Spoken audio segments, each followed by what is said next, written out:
मेरा पति विदेश में रहता था और मेरी जेठानी घर में अकेली रहती थी।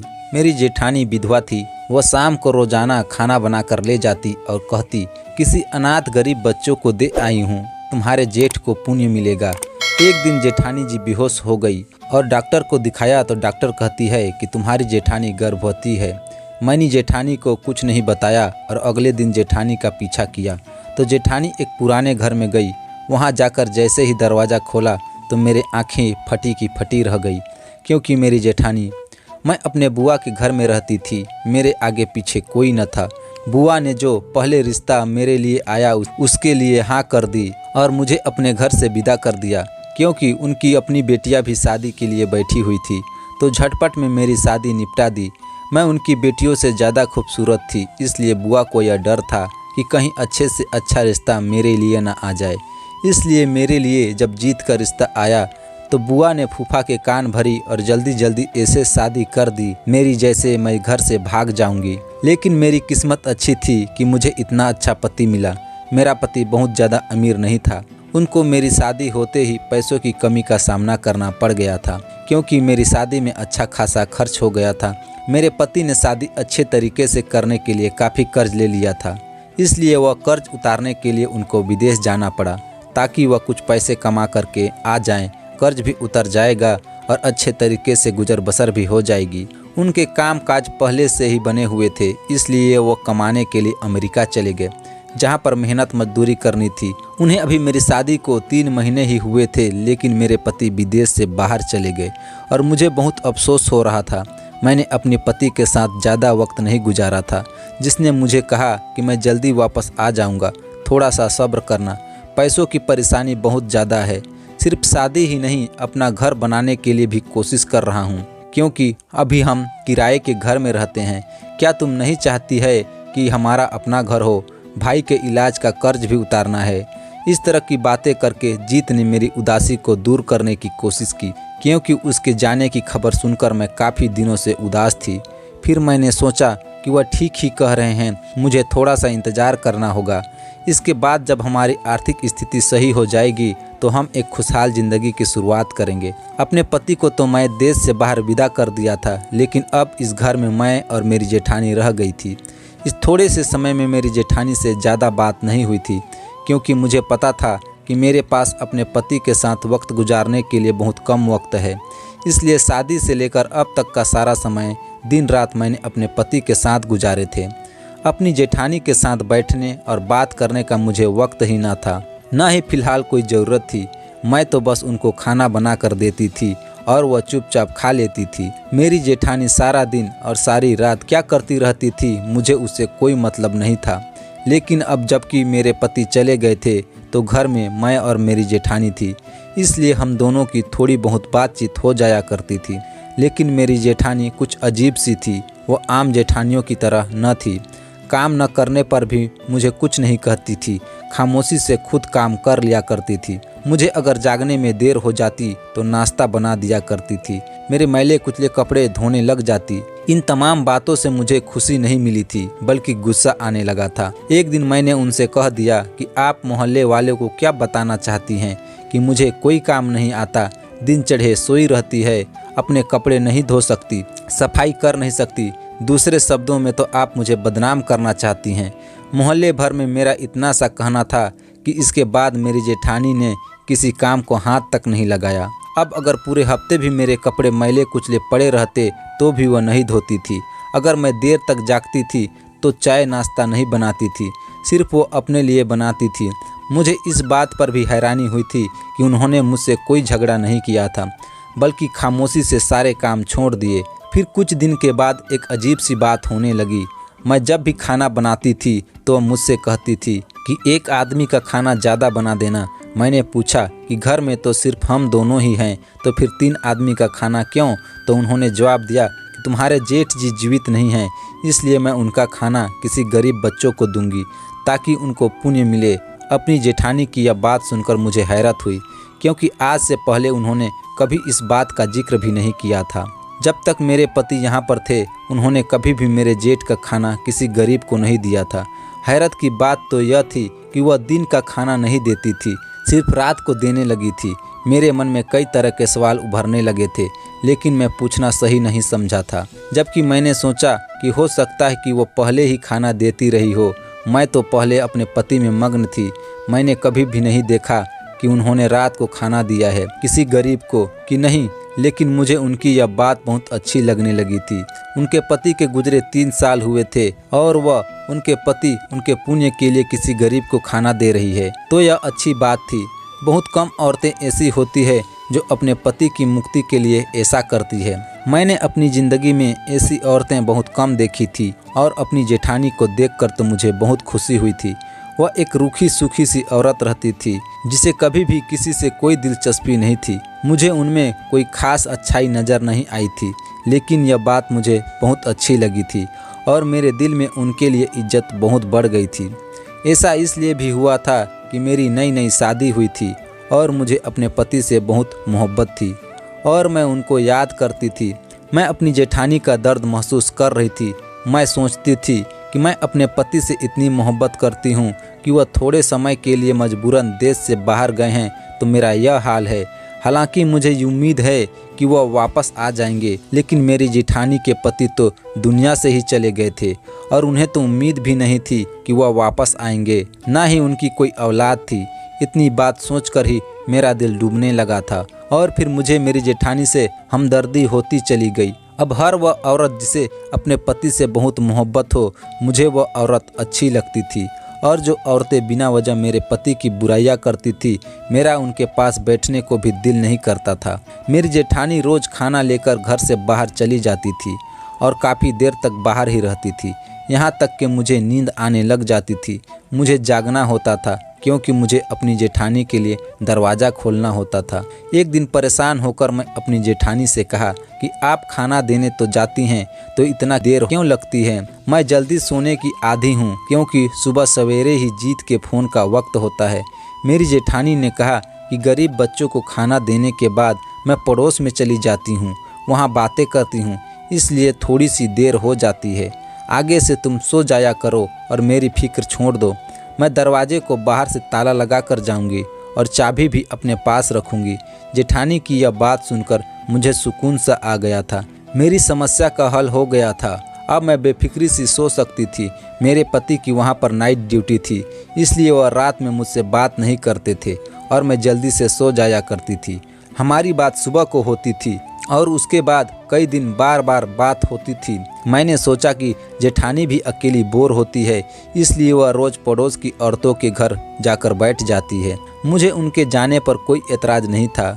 न वह मेरे मामले में दखल देती थी और न मैं उसके मामले में। अब तो मैं खुद को खुशकिस्मत समझने लगी थी कि मुझे इतनी अच्छी जेठानी मिली है जो कि मुझे कुछ नहीं कहती, वरना शादी से पहले तो सबने सास और जेठानी का ऐसा रूप मेरे दिमाग में बना दिया था। मुझे बहुत डर लगता था कि ना जाने मेरी जेठानी कैसी होगी। जिंदगी ऐसी ही चल रही थी कि एक दिन अचानक मुझे ऐसी खबर मिली जिसे सुनकर मेरे पैरों तले से ज़मीन खिसक गई थी और मैं जो इतने दिन से दिल ही दिल में अपनी जेठानी की तारीफ कर रही थी, उनमें मुझे एक ही पल में नफरत महसूस होने लगी थी। वास्तव में मेरी भोली भाली दिखने वाली जेठानी अंदर से इतनी शातिर होगी मुझे मालूम ही नहीं था। मैं तो उन्हें इस कदर मासूम समझ रही थी कि जैसे वह पापों से बिल्कुल दूर रहने वाली औरत हो, लेकिन मुझे नहीं पता था कि उन्होंने अच्छाई की चादर ओढ़ रखी थी और जो हकीकत है वह उनके बिल्कुल विपरीत थी और बहुत ही खौफनाक। यह सब कैसे हो सकता है, मुझे विश्वास नहीं हो रहा था। यह हकीकत जानकर तो मैं बहुत परेशान हो गई थी और सोच रही थी मैं अपने पति को यह सब कुछ बता दूं। भला यह भी कोई बात बताने वाली थी जो मैं किसी को बताती तो मैं अपने आप में दोहराते हुए शर्मसार हो रही थी। भला मेरी विधवा जेठानी इस तरह से कैसे कर सकती है? लेकिन जब मैं गौर किया तो इतनी बुद्धि नहीं थी। मेरी जेठानी ने कहा था कि उसकी शादी जब हुई थी तो उनकी उम्र 16 साल थी। यह कोई हैरानी की बात नहीं थी, वाकई में ऐसा होता था। और अब मेरी जेठानी 32 साल से कुछ ऊपर ही होगी, लेकिन उनकी तबीयत अक्सर ख़राब रहती थी, जिसकी वजह से ऐसा महसूस होता था कि उन पर बुढ़ापा आ गया है। लेकिन कुछ दिन से मैंने यह भी देखा कि उनके चेहरे पर एक बार फिर से रौनक आने लगी थी। एक दिन अचानक मेरे सामने चक्कर खाकर गिर पड़ी तो मैं परेशान हो गई। मैंने उन्हें होश में लाने की पूरी कोशिश की और मेरी कोशिश करने पर वह जल्द ही होश में आ गई थी। मैंने उनसे पूछा कि आपको क्या हुआ है, तो उन्होंने कहा कि शायद मेरा ब्लड प्रेशर लो हो गया है। हाँ ठीक है, मैं आपको अस्पताल लेकर चलती हूँ। मैं रिक्शा पकड़ और उसको पास के अस्पताल लेकर चली गई, पर घर आते ही वह एक बार फिर से बेहोश हो गई थी। मैं परेशान हो गई कि आखिर उनका क्या हुआ है। शायद वाकई उनका ब्लड प्रेशर बहुत ज़्यादा हो गया है या फिर गर्मी भी तो बहुत है। डॉक्टर ने कहा कि उनके कुछ टेस्ट होंगे। डॉक्टर ने उन्हें आराम का इंजेक्शन दिया और उसके खून का सैंपल लेकर कुछ टेस्ट किया। उनके होश में आने के बाद हम घर वापस आ गए, लेकिन अगली सुबह जब मैं रिपोर्ट लेने गई तो मेरे पैरों तले से ज़मीन खिसक गई, क्योंकि उस रिपोर्ट के मुताबिक तो मेरी जेठानी प्रेग्नेंट थी। यह देखकर तो मेरा सर बुरी तरह से चक्कर आने लगा था कि यह सब क्या हो रहा है। मैंने अपनी जेठानी को कुछ नहीं बताया और बदनामी के डर से वह रिपोर्ट छुपा दी। मेरी जेठानी की तबीयत वैसे ही खराब थी। इस खराब तबीयत के बावजूद वह रोज़ की तरह खाना लेकर जाती थी। मुझे गुस्सा आ गया। मैंने कहा कि किस तरह का ड्रामा कर रही है यह औरत। मैं उनकी पति से मोहब्बत देखकर बहुत प्रभावित हो गई थी, लेकिन मुझे नहीं पता था कि औरत इतनी बुरी गिरी हुई होगी। अब तो मुझे यकीन हो गया था कि यह खाना देने के बहाने अपने आशिक से मिलने जाती थी। यकीनन खाना भी उसी को देती होगी, बल्कि उसके साथ मिलकर खाती होगी, क्योंकि वह बहुत सारा खाना निकाल कर ले जाती थी, जो कि 2 लोगों के लिए काफ़ी होता था। पहले मैंने इन चीज़ों पर ध्यान नहीं दिया था, लेकिन अब मैं सोचने पर मजबूर हो गई थी, क्योंकि बात ही कुछ ऐसी थी। मैंने फैसला किया कि इस बात का पता लगाकर रहूँगी कि आखिर मामला क्या है और मेरी जेठानी रोज़ाना रात को कहाँ जाती है। मैंने सोचा कि मैं सारे पक्के सबूत इकट्ठे करूँगी, उसके बाद ही अपने पति को सारी बात बताऊँगी। मेरे पति को भी पता चले कि उसकी विधवा भाभी ने कितनी अजीब हरकत की है। इंसान जवानी में ऐसी गलती करता है तो बात समझ में आती है, लेकिन बुढ़ापे की दहलीज पर कदम रखते हुए मेरी जेठानी को थोड़ा सा भी एहसास नहीं हुआ कि वह पल पल मौत के करीब आ रही है। वैसे तो मौत हर वक्त इंसान के सर पर होती है, कभी भी आ सकती है, लेकिन बीमारी मौत का संकेत होती है। उम्र के इस हिस्से में दाखिल होते हुए मेरी जेठानी को पूजा पाठ में मग्न होना चाहिए था। इस हिस्से में आकर वह इस तरह का काम कर बैठी है। मैंने जेठानी का पीछा करने की ठान ली थी। सोचा कि आज रात जब वो खाना लेकर बाहर पहुंचेगी तब मैं उनके पीछे जाऊंगी, लेकिन मुझे याद आया कि वह ताले की चाबी लेकर जाती थी और बाहर से ताला लगा कर जाती थी, क्योंकि मैं ही उन्हें कहा था कि मुझे जल्दी नींद आ जाती है। उनका इंतज़ार करते हुए मुझे देर हो जाती है। मैंने अपने जेठानी से कहा कि वह रात आज के बाद बाहर से ताला लगा कर न जाएं। मुझे डर लगता है कि कहीं अगर घर में आग वगैरह लग गई तो मैं कैसे बाहर निकलूंगी। मेरी यह बात सुनकर जेठानी के चेहरे का रंग फीका हो गया था।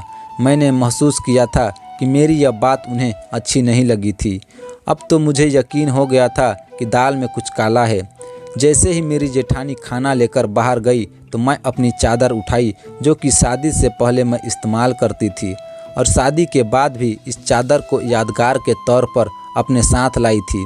इस चादर का इस्तेमाल मैंने इसलिए किया था ताकि मेरी जेठानी मुझे पहचान न सके, वरना जो चादर मैं रोज़ इस्तेमाल करती थी उससे तो वह बखूबी उसे पहचान सकती थी कि मैं उनका पीछा कर रही हूँ। रात के 9 बज रहे थे और गली सुनसान हो गई थी, क्योंकि मोहल्ले वाले जल्दी से सोने के आदी थे। मैं इस तरह से जेठानी का पीछा कर रही थी, उनको थोड़ा भी शक न हो कि कोई उनके पीछे है। वह शायद अपनी धुन में चलती जा रही थी। खाना हाथों में थामे हुए चलते चलते वो बहुत दूर आ गई थी। मुझे हैरानी हुई कि एक बीमार औरत इतनी दूर कैसे आ सकती है। फिर वह एक पुराने से घर में घुस गई जो बहुत ही टूटा फूटा सा था। मुझे डर था कि अंदर घुसते ही कहीं और दरवाज़ा न बंद कर दे, लेकिन जब मैं पीछा किया तो देखा कि दरवाजे में कोई कुंडी ही नहीं थी, यानी कि वह घर इतना पुराना व टूटा हुआ था कि उसके दरो दीवार भी इस बात के गवाह थे।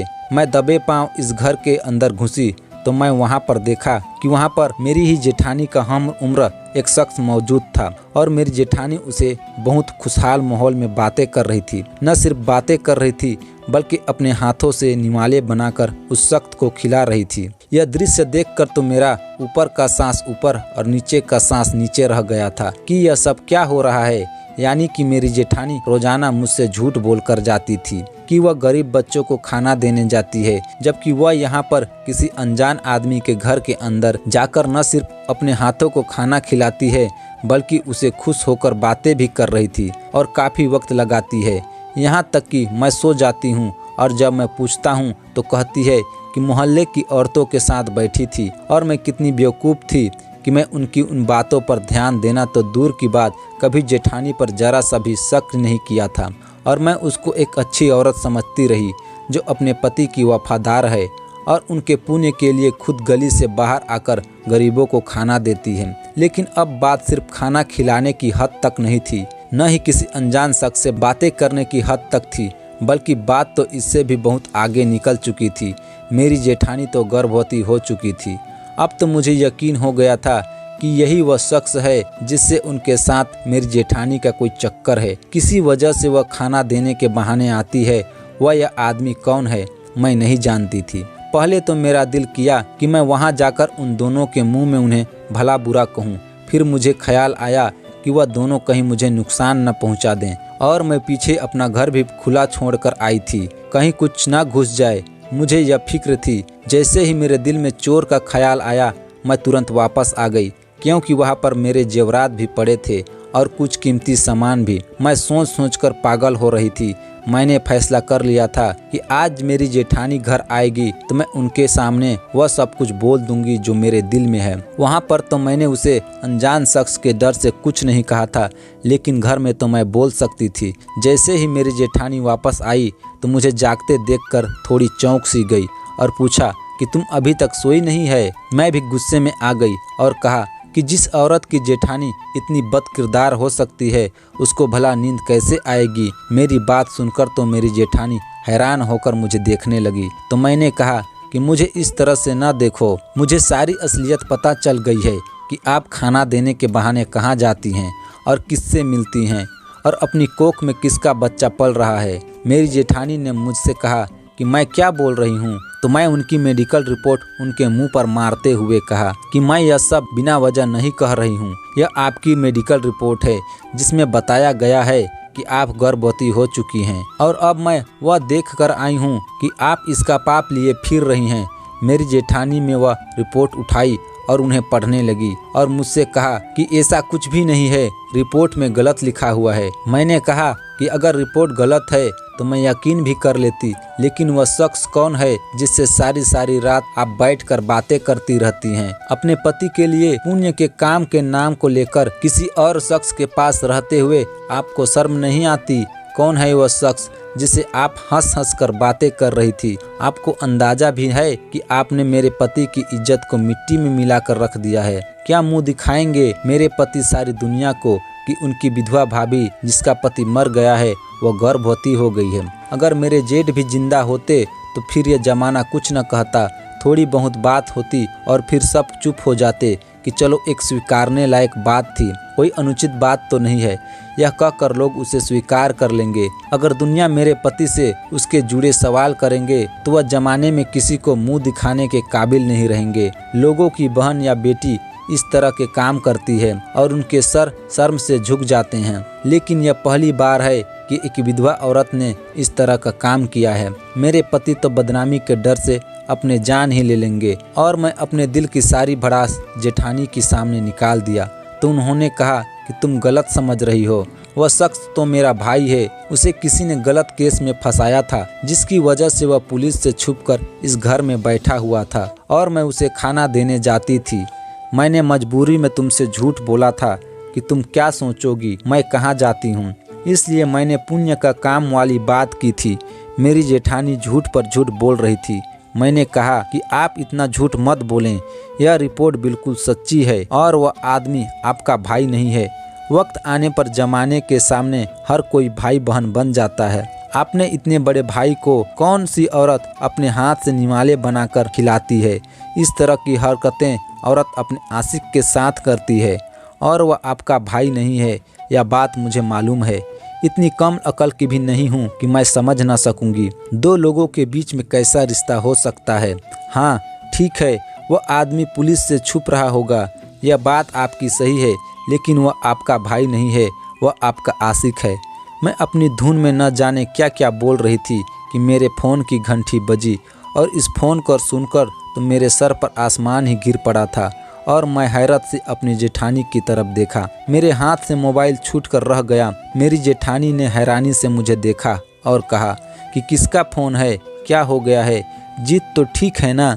बताओ तुम इतनी हैरान क्यों हो गई हो? फ़ोन सुनने के बाद बताओ मुझे किसका फ़ोन था? मैंने अपने जेठानी से कुछ नहीं कहा और मैं कमरे में आ गई और अपने आप को कमरे में बंद कर लिया और मैं फूट फूट कर रोने लगी। मेरी जेठानी दरवाज़ा बजा रही थी और मुझसे पूछ रही थी कि किसका फ़ोन है और मैं क्यों रो रही हूँ। यकीनन मैं परेशान थी, लेकिन मैं अपनी जेठानी को क्या बताती कि फ़ोन पर लैब से फ़ोन आया था, जहाँ पर मैंने अपनी जेठानी के टेस्ट करवाए थे और लैब वाला शख्स मुझसे कह रहा था कि नाम एक होने की वजह से टेस्ट में गलत हो गई है। आपकी जेठानी की रिपोर्ट किसी और के पास चली गई है और किसी और की रिपोर्ट आपकी जेठानी के पास आ गई है। जो रिपोर्ट आपके पास आई है वह एक नए शादीशुदा जोड़े की है, जो आपकी जेठानी की नाम की ही है और वह गर्भवती भी है और आपकी जेठानी की रिपोर्ट मेरे पास है और इस रिपोर्ट के मुताबिक आपकी जेठानी को लीवर का कैंसर है।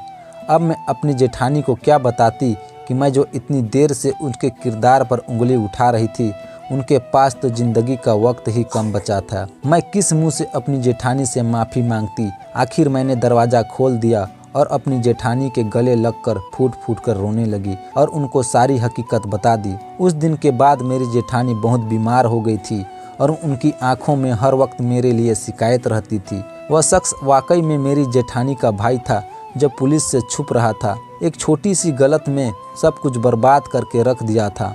मेरी जेठानी कुछ महीने बाद इस दुनिया से हमेशा के लिए चली गई थी, क्योंकि उन्हें कैंसर था। लेकिन मैं कभी भी अपने आप को माफ़ नहीं कर पाऊंगी कि मैं उनको इतना कुछ कहा था। मुझे उनकी बात गंभीरता से सुननी चाहिए थी, समझनी चाहिए थी और लैब वालों से कहना चाहिए था कि आपका रिपोर्ट में कोई गलती है। लेकिन बजाय इसके कि मैं यह सब कुछ करती, मैं आंखें बंद करके हर चीज़ पर भरोसा कर लिया था। काश कि मैं एक पल के लिए सोचती कि रिपोर्ट गलत भी हो सकती है। मुझे यह बात सोचनी चाहिए थी, आगे जाकर डॉक्टर से बात करनी चाहिए थी, लेकिन मैंने अपनी ज़िंदगी की सबसे बड़ी गलती कर दी थी। लेकिन मेरे दिल में हमेशा इस बात का बोझ रहेगा। अब रोज़ रात मैं अपनी जेठानी के भाई को खाना देकर आता हूँ। हमें पूरी सच्चाई जाने बिना कभी किसी के किरदार पर शक नहीं करना चाहिए। शक एक बीमारी होती है जो रिश्तों को ख़त्म कर देती है, चाहे वह रिश्ता कोई भी हो। आपको यह कहानी कैसी लगी हमें कमेंट करके ज़रूर बताएं और वीडियो अच्छी लगी तो वीडियो को लाइक, शेयर और अगर चैनल में नए हैं तो चैनल को सब्सक्राइब करना न भूलें। धन्यवाद।